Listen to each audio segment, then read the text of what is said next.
Hi friends, ఎలాగున్నారు? ఈరోజు Dude మూవీకి వెళ్ళాను. మూవీ ఎలాగుందో చూద్దాం. ఇప్పుడు అసలు ఏముంది, సెకండ్ హాఫ్ ఆల్రెడీ రెండు మంచి బ్లాక్ బస్టర్స్ కి ఇచ్చిన మన ప్రదీప్ రంగనాథన్ గారు, మన మైత్రి మూవీస్ వాళ్ళు ప్రమోషన్స్ అయితే చాలా బాగా చేశారు. అలాగే సినిమా మీద చాలా హైప్ ఉంది. ఆ మూవీ డూడ్ మూవీ, దానికి తగ్గట్టే మంచి ట్రైలర్ కట్, ఇలా అన్ని మూవీ మీద హైప్ ని పెంచాయి. ఇంకా సినిమా విషయానికి వస్తే ఎంటర్టైనింగ్ ఫస్ట్ హాఫ్.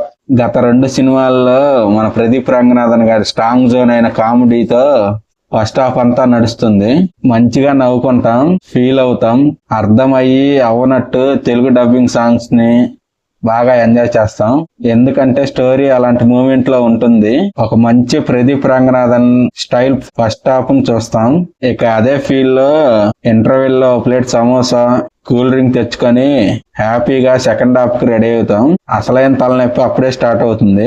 అసలు ఒక చెత్త పాయింట్ తో స్టార్ట్ అయ్యి అదే రేంజ్ లో క్లైమాక్స్ వరకు క్యారీ అవుతుంది.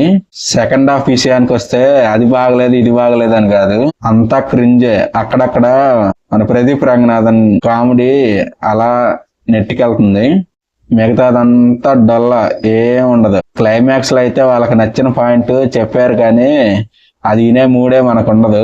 సినిమాలో బిగ్గెస్ట్ మిస్టేక్ ఏంటంటే మన హీరోని సాధారణ మనిషిలా కాదు, అన్నీ తెలిసిన మహా ఋషిలా చూపిస్తారు.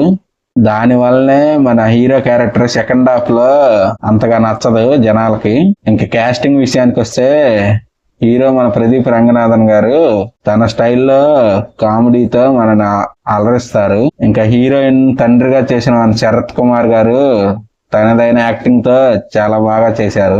ఇంకా మన కమెడియన్ అయిన సత్య గారు క్యారెక్టర్ చాలా చిన్నదే అయినా ఉన్నంతసేపు చాలా బాగా నవ్వించారు. మన హీరోయిన్ మమతా బైజు గారి క్యారెక్టర్ కూడా పర్లేదు అనిపించింది, మరీ అంతగా ఏమీ లేదు. మ్యూజిక్ బానే ఉంది, కానీ కొన్ని చోట్ల డైలాగును కూడా డామినేట్ చేశాయి కొన్ని సౌండ్స్. మంచి టాప్ తో బయటికి రావాల్సిన సినిమా సెకండ్ హాఫ్ లో వాళ్ళు తీసుకున్న స్టోరీ వల్ల కొద్దిగా డిసప్పాయింట్ చేసిందనే చెప్పాలి. అది ఫ్రెండ్స్, సినిమా అయితే నాకు పెద్దగా నచ్చలేదు. మీరు చూసి సినిమా ఎలాగుందో కామెంట్ చేయండి. మన ఛానల్ కొత్తది, కంటెంట్ కూడా కొత్తగానే ఉంటుంది, అందుకే సబ్స్క్రైబ్ చేసుకోండి. మరో సినిమాతో మళ్ళీ కలుద్దాం. Bye Dude.